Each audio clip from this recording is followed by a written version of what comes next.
So hello everyone, welcome to my channel. पिछले video में हमने देखा आठ फंडामेंटल राइट्स के बारे में देख रहे थे हम लोग, और उसमें हमने आर्टिकल 12 से लेकर आर्टिकल 24 तक फंडामेंटल राइट्स हमने कंप्लीट कर दिया। इस वीडियो में हम देखेंगे नेक्स्ट के further articles, that is article 25 से लेकर आर्टिकल 35 तक। तो हम स्ट्रेट पे जाते हैं। आर्टिकल 25 देखिए, आर्टिकल 25 से लेकर आर्टिकल 28 जो है वो है फ्रीडम ऑफ रिलीजन, इस पे बात करता है। तो हम आर्टिकल 25, 26, 27, 28 उसको डीपली पढ़ेंगे। तो स्टार्ट करते हैं। सबसे पहला आर्टिकल 25। देखिए, आर्टिकल 25 क्या बोलता है कि freedom of conscience and free profession, practice and propagation of religion. आपके पास फ्रीडम है, आप कोई भी रिलीजन फॉलो कर सकते हैं। आपके पास कौन कौन से फ्रीडम है रिलीजन रिलेटेड? आप freedom of conscience, that is आप कोई भी क्रिएचर या फिर कोई भी गॉड को आप मान सकते हैं, कोई दिक्कत नहीं है उसमें। राइट टू प्रोफेस, प्रोफेस का मतलब होता है कि आप ओपनली बिलीव, जो भी आप बिलीव करते हैं वो आप डिक्लेयर कर सकते हैं। राइट टू प्रैक्टिस, आप कोई भी रिलीजियन प्रैक्टिस कर सकते हैं, ये आपके पास फ्रीडम है। और राइट टू प्रोपैगेट, आप उसको प्रोपैगेट कर सकते हैं। लेकिन इसमें क्या है, it does not include right to convert another person to one religion. आप कन्वर्ट नहीं करा सकते जब तक वो खुद नहीं चाहता है, जबरदस्ती कन्वर्जन आप नहीं करा सकते। ये आर्टिकल 25 में साफ मेंशन किया गया है। आप प्रोपैगेट तो कर सकते हैं, लेकिन किसी को जबरदस्ती या फिर उसको माइंड वॉश करा के आप कन्वर्ट नहीं करा सकते। तो ये हमारा आर्टिकल 25 था, that is freedom of conscience and free profession, practice and propagation of religion. Next article जाते हैं, आर्टिकल 26।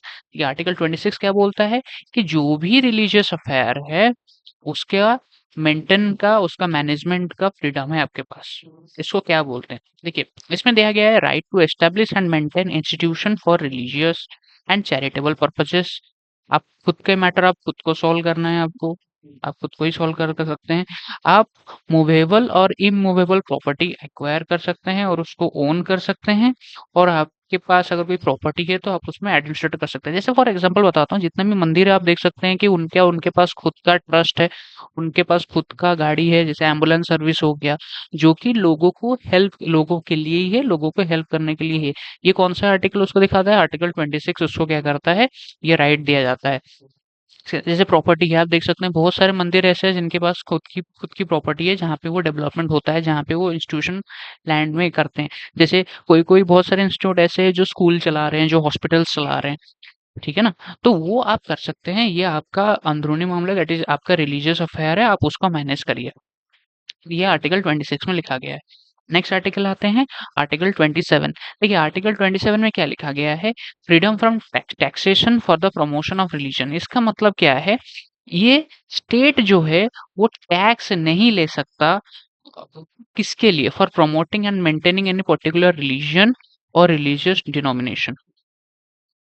ठीक है, मतलब कोई भी रिलीजन इंस्टीट्यूट है वो टैक्स नहीं लिया जा सकता, मतलब स्टेट जो है, मतलब गवर्नमेंट जो है उससे टैक्स नहीं ले, जैसे मान लीजिए टैक्स नहीं ले सकता। जैसे फॉर एग्जांपल एक मंदिर है, उनका जो रत्न भंडार होता है, जहाँ पे वहां पे भगवान का मूर्ति रहती है, सोना रहता है, चांदी रहता है, उनका आभूषण रहते हैं, तो उस पे या फिर जो भी चढ़ावा होता है उस पे टैक्सेस स्टेट नहीं ले सकता। स्टेट का मतलब हम पहले ही देख चुके हैं डेफिनेशन, तो स्टेट इन आर्टिकल 12 की स्टेट का मतलब क्या होता है? जैसे कोई भी रूलिंग हो गया, जैसे चीफ मिनिस्टर हो गया in the state and prime minister हो गया इन द सेंटर, ठीक है?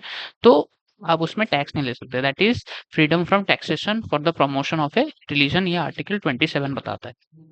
लास्ट आर्टिकल जो फ्रीडम ऑफ रिलीजन पे आता है वो है article 28, freedom from attending religious instruction. ना, रिलीजियस इंस्ट्रक्शन क्या होता है, इसको हम डीपली पढ़ेंगे। जैसे मान लीजिए कि ऐसे प्रोविजंस हैं, ठीक है? ऐसे प्रोविजंस है, देखिए आप, आपका मन है आपको रिलीजियस जो है गैदरिंग में अटेंड होना है या फिर नहीं होना, ये टोटली वॉलेंटरीली है, ठीक है? ये टोटली वॉलेंटरी वाला है। विद द कंसेंट होके ही आप रिलीजियस इंस्टीट्यूट आ सकते हैं। जैसे मान लीजिए कि कोई भी इंस्टीट्यूशन है, ठीक है? वो स्टेट रिलीजियस इंस्ट्रक्शन फॉलो कर रहा है, परमिट कर रहा है, लेकिन वो वॉलेंटरी होना चाहिए। आपको अगर अटेंड करना है कोई भी रिलीजियस गैदरिंग है, तो वो भी कोई ज़बरदस्ती आपको नहीं ले जा सकता। ये आपको वॉलंटरीली है कि आपको जाना जाना है या फिर नहीं जाना है। इसमें कोई भी आपको फ़ोर्स नहीं कर सकता। इसमें और क्या-क्या है, देखिए, institutions wholly maintained by the state, religious instruction is completely prohibited. That means educational institutions में religious instruction strictly prohibit है। रिलीजियस के बारे में, रिलीजियस इंस्ट्रूमेंट के बारे में आप एजुकेशनल इंस्टीट्यूट में नहीं पढ़ा सकते। ठीक है, अगर ऐसा होता तो भगवत भगवत गीता जो है या फिर कुरान जो है या फिर बाइबल जो है, वो हर एक स्कूल कॉलेजेस में पढ़ाया जा रहा होता। तो ऐसा नहीं है, जो आर्टिकल 28 इसको रेस्ट्रिक्ट करके रखता है। डन है। चलिए, तो right to freedom of religion हमने देखा आर्टिकल 25 से लेकर आर्टिकल 28। अब आते हैं नेक्स्ट, प्रोटेक्शन ऑफ माइनॉरिटीज और माइनॉरिटीज का educational rights. This is article 29 and article 30। देखिए, आर्टिकल 29 और आर्टिकल 30 जो है वो बहुत ही ज्यादा इंपॉर्टेंट है। क्यों इंपॉर्टेंट है? बिकॉज ये माइनॉरिटीज पे है, इसलिए इंपॉर्टेंट हो जाता है। आर्टिकल 29 क्या बोलता है? Protection of interest of the minorities. तो माइनॉरिटीज कौन है? जो SC ST आदिवासी, ये जो है, ये लोग माइनॉरिटीज में आते हैं। तो इसमें क्या है, इसमें क्या लिखा गया है, क्या बताया गया है? अगर कोई भी सिटीजन डिस्टिंक्ट लैंग्वेज, उनका कुछ अलग सा लैंग्वेज हो या फिर स्क्रिप्ट हो या फिर कल्चर हो, तो उनके पास ये राइट होगा। ठीक है, जैसे आदिवासी हो गए, उनके लैंग्वेज अलग रहता है, उनका कल्चर अलग रहता है। जैसे STs है ना, जितने भी ST शेड्यूल्ड ट्राइब कैटेगरीज के हो गए, उनके कल्चर अलग रहता है, उनका स्क्रिप्ट भी अलग रहता है, कुछ कुछ एरिया में उनके लैंग्वेजेस भी अलग अलग रहते हैं। ठीक है, लेकिन कोई भी सिटीजन को आप एडमिशन डिनाई नहीं कर सकते कोई भी एजुकेशनल इंस्टीट्यूट पे, क्योंकि वो माइनॉरिटी में आता है। ऐसा आप नहीं कर सकते। मतलब कोई भी माइनॉरिटीज के बेसिस पे या फिर कोई भी कास्ट, उसके रिलीजन पे बेसिस पे आप कोई भी गवर्नमेंट एडेड, देखो प्राइवेट में आपको मना करना है कर दीजिए, कोई दिक्कत नहीं है, लेकिन government aided, that is state fund हो सकता है, सेंट्रल फंडेड जितने भी इंस्टीट्यूट है, एजुकेशनल इंस्टीट्यूट, वहां पे आप एडमिशन को डिनाई नहीं कर सकते, जो कि आर्टिकल 29 उनको पावर देता है। ये समझ में आ रहा है? ठीक है। और इनके पास कुछ स्पेशल राइट्स हैं जो सिर्फ माइनॉरिटीज को ही दी जाएगी, ये भी आर्टिकल 29 में ही दिया गया। नेक्स्ट है आर्टिकल 30। आर्टिकल 30 भी उसी से ही रिलेटेड है। आर्टिकल 30 क्या बोलता है? आर्टिकल 30 बोलता है कि जो एजुकेशनल इंस्टीट्यूट है, जो एजुकेशन दिया जाएगा, उनको उनको उन्हीं के लैंग्वेज में ही दिया जाएगा।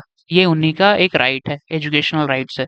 जैसे मान लीजिए, आप देख सकते हैं कि बहुत सारे ऐसा ट्राइबल कम्युनिटी है जो जिनका लैंग्वेज बहुत अलग अलग है। जैसे संथाली हो गया एक ट्राइबल, उनका लैंग्वेज संथाली है, तो उनके टीचर्स भी अपॉइंट होते हैं। माइनॉरिटीज में उर्दू भी आता है, तो उर्दू टीचर्स भी अपॉइंट होते हैं। ऐसा क्यों होता है? क्योंकि जो भी माइनॉरिटीज के चिल्ड्रन है, उनके लैंग्वेज में भी उनको पढ़ाया जाएगा। ये आर्टिकल 30 उनको पावर देता है।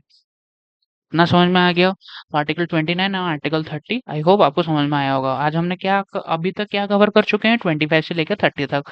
बस 5 आर्टिकल, और 5 में से एक आर्टिकल तो वैसे ही नहीं है। आर्टिकल 31 जो है वो है ही नहीं हमारे में, वो डिलीटेड है, तो उसे हमें पढ़ना नहीं है। Article 32 is the most important.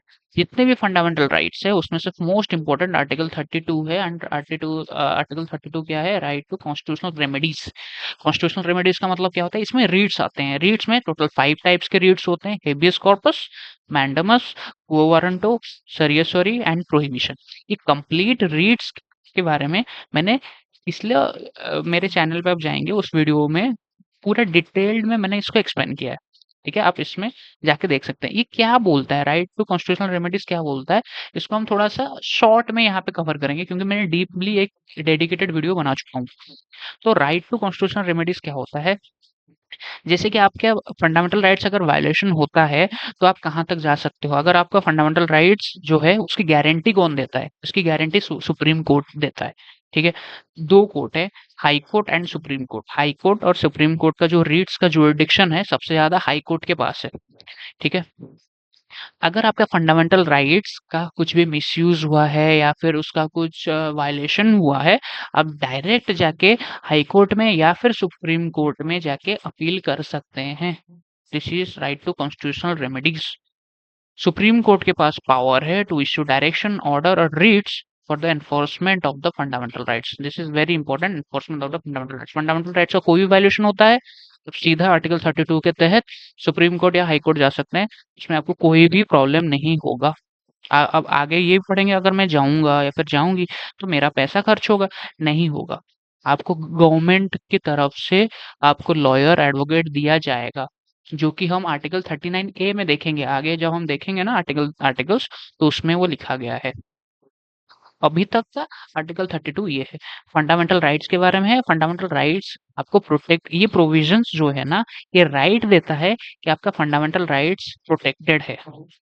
Fundamental rights protected. आप अगर कोई भी वायलेशन होता है, you can move to the higher court. This is article 32। Next, article 32 समझ में आए? जो रीड्स के बारे में, जो 5 रीड्स है उसके लिए मैंने डेडिकेटेड वीडियो बना दिया है, आप जाके वहां पे चेक कर सकते हैं। आगे बढ़ते हैं। आर्टिकल 33।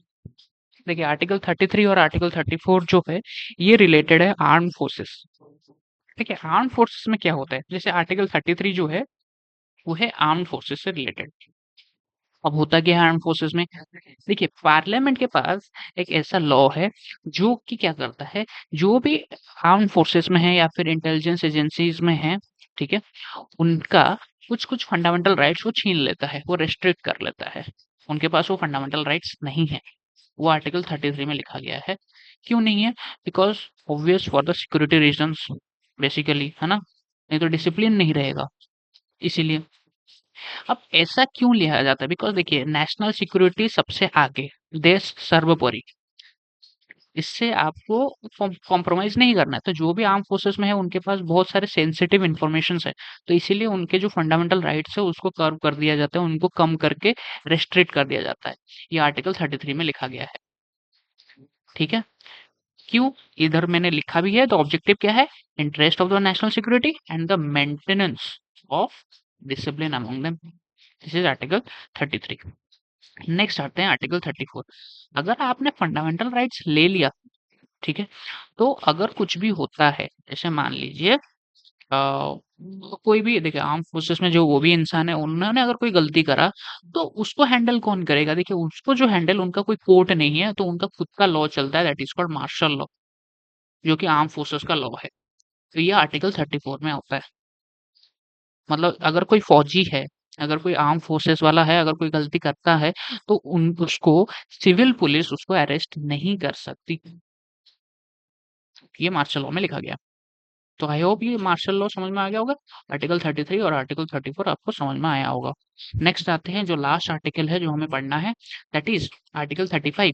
आर्टिकल 35 का मतलब होता है legislature give effect to the provision of this part. मतलब पार्लियामेंट के पास ही इकलौती, that is alone, has the authority to enact laws aimed to implementing certain fundamental rights। जितना भी फंडामेंटल राइट्स है उसका पावर किसके पास है? दैट इज पार्लियामेंट के पास है।